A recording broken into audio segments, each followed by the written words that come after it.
Choji here, and welcome to round 2 of, what are we playing? Warhammer Quest, and this is the final Stench, and we have not gotten through the first video without a mistake. Basically, we forgot to resolve the third action on the Orion's Hunt card, which is you may exhaust one non-venomous enemy in the shadows. And what this means is, one of these monsters wouldn't have activated because they would have been tapped during the activation phase. So we've got two choices: just leave it and forget about it, or move along. We could just randomly roll 1 to 3 taps the orc, 4 to whatever taps the spider. So I think we're going to do that. So I'm just going to roll a die. 1 to 3 will tap the orc, and 4 to 6 will tap the spider.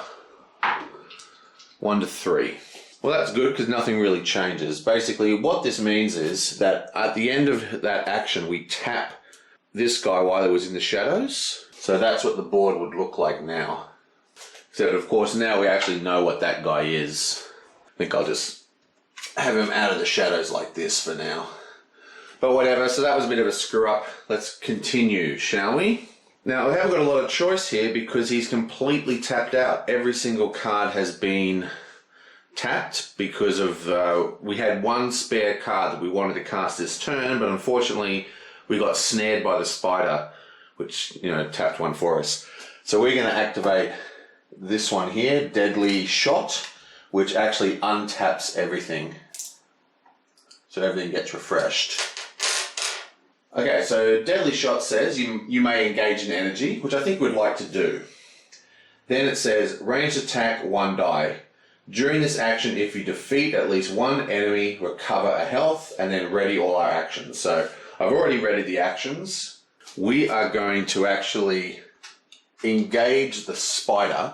And the reason why I want to do this is his ensnare ability comes before retreat, but only goes off if you're actually in the shadows.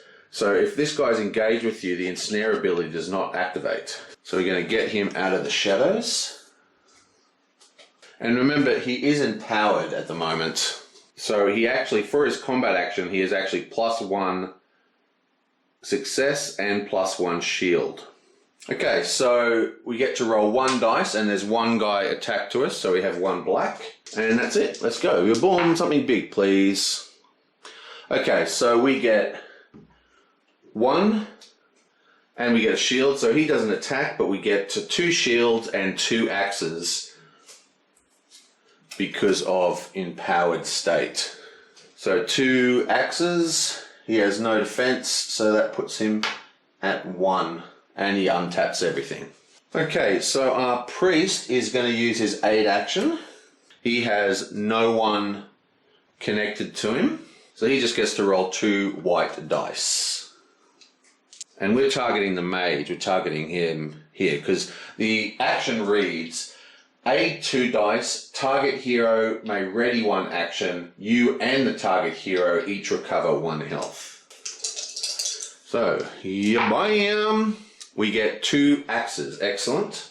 So the target hero gains 2 success counters, plus we get to ready 1 of his actions, plus we get to heal, so this will go up to 10.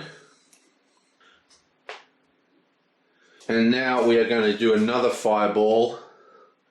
Boom, we're going to take a wound to allow us to target 2 people. And we're going to target both the guys who are left on the table. We've got the orc in the shadows and we've got the spider. He's going to spend both his tokens and then he gets to roll 2 dice. Come on, successes. Yeah, boyam! Oh, beautiful. 1, 2, 3, 4, 5 damage. Now this guy here is got 1 armor, so he's 4 to kill, so we're going to spend 4 damage on him. And this guy here has 1 damage left, so he's dead as well. Beautiful. Fire mages are awesome. Now, the reason why he can actually do that is because he has ranged attack. So you can't just attack anyone, but because his fireball is ranged, he can. And when you target additional enemies, they don't have to be in the same zones. Either way, we have cleared all that. So all we have to worry about is the boss spawning in a sec and putting down some quest tokens. So speaking of quest tokens, we are going to activate the explore action into the dark for our dwarvy guy. And that is just an explore 2. Come on.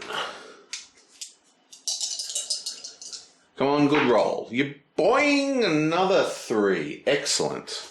I am rolling on fire. That makes this into 4. Almost past it. And then I can draw a dungeon card. Now I can either activate this card or I can discard it for the cost of an action. Bloodlust of Corn. You find an altar beneath the Twisted Skull rune. A small bowl and a stone knife rest upon it. An inscription reads, Blood for the Blood God. You may become bleeding to gain 2 success tokens. Okay, so we are going to do that. I'm a big believer in dungeon cards. Just do them, I say. So we take the bleeding condition, which is pretty nasty. After your activation, suffer 1 wound. After another hero aids you, that's kind of like the ability we just did with the priest, you discard this card. Boom. But importantly, he also gets 2 success tokens to pump up what is probably going to be his super attack next turn.